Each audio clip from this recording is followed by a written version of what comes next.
Hello, my friends at Government Engineering College Raipur. I'm happy to be with you remotely and bring you greetings from Ladakh. Sorry that I couldn't be physically with you because we are into a lot of things these days as spring arrives and we have to plant a lot of trees, so I couldn't come there. But I'll share a little of my work here in Ladakh with you and how we apply basic simple technology and science, high school science really, to solve serious problems that we are facing up in the mountains. For example, climate change, shortage of water, melting glaciers, and so on.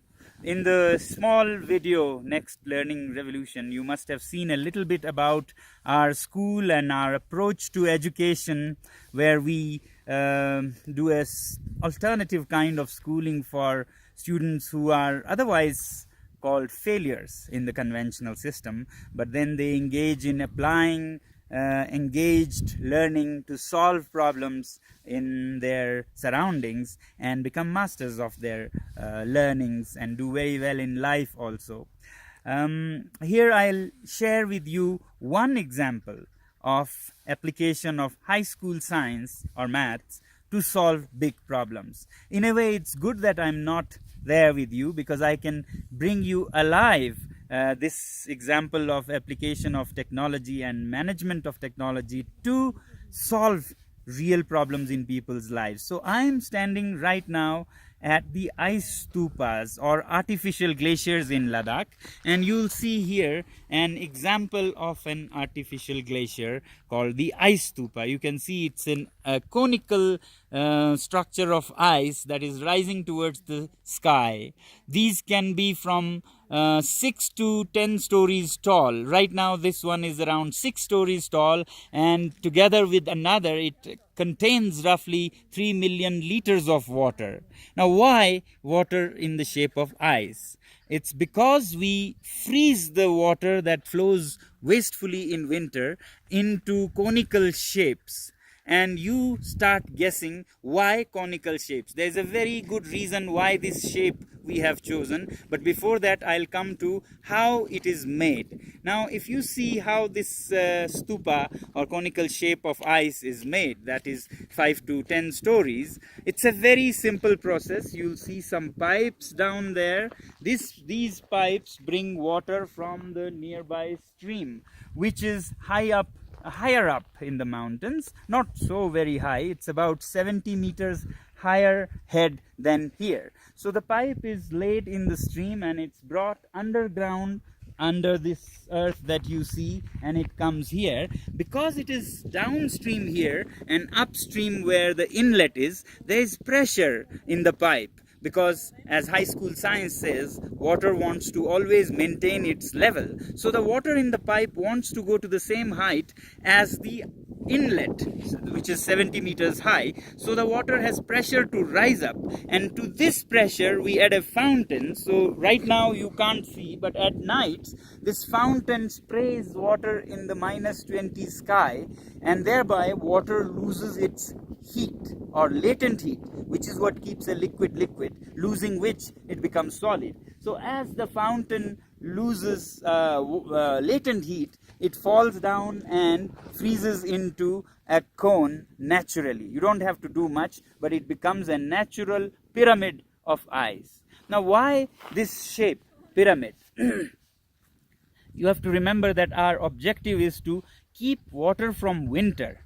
When nobody wants water, there is no agriculture in winter, till spring when everybody wants water and there is not enough water, there is conflict of water. So we want to preserve winter water till spring and early summer. Now how do you keep it? A lake would be so big and expensive to make, but in a cold place you can make ice cones or artificial glaciers to store the winter water into mid or early summer. Now for that we choose to make these cones. Why those cones? You must have studied in your high school geometry that certain shapes have low surface area for the given volume. Shapes like, you may remember, spheres have minimum surface area for the given volume. Similarly, hemispheres are more stable and have minimum surface area for the given volume. Cones are also similar and have minimal surface area for the given volume.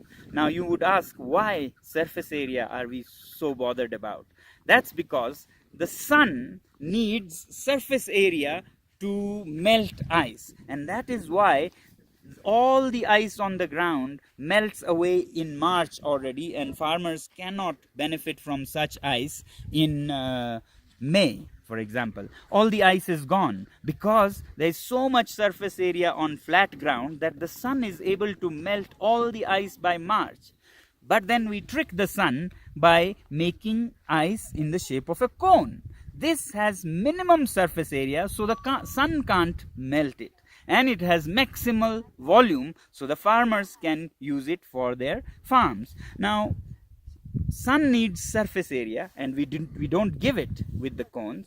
Farmers don't care about surface area, they want volume, and a cone has ample volume for the surface area. With this play of surface area and volume and a simple gravity based method of building it, you get a pyramid with really no fuel, no moving parts, no bills to pay. It's all gravity and natural forces making this cone of ice, which, because of its shape, this geometrical shape, you use geometry to keep winter water into late spring or midsummer, and that's what makes it possible for us to grow trees in a desert which never had trees. So right below the ice stupas, you are going to see all these plantations, trees. There are 5,000 trees there. It's too early in the spring to be green because in Ladakh it's still icy times. So all these 5,000 trees become lush green in spring,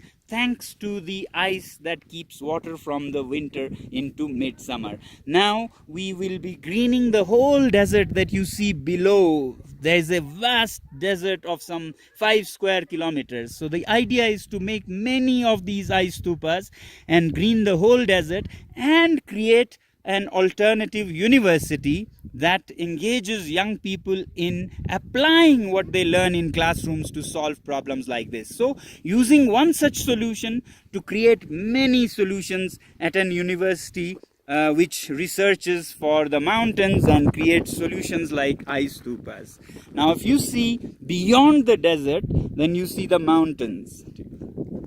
You see the mountains. This is what Ladakh is. You see the mountains, and then you see the glaciers on top, white snow and glaciers up there. These are the glaciers that normally melt naturally and give water to the farmers in Ladakh. But with climate change, these glaciers are becoming smaller and smaller, and they melt too much in the midsummer and too little in spring when people need water the most. So to solve this problem of climate change, the ice stupas are coming in very handy. Now we are promoting it in many villages, and very soon we hope that in these high Himalayan valleys, man-made glaciers will solve the problem of fast receding glaciers and erratic snowfalls. I hope you have understood and enjoyed this one example of application of simple science and technology to a rural setting to solve a challenge as big as climate change, all with nothing but high school science. I very much hope that you all will also emphasize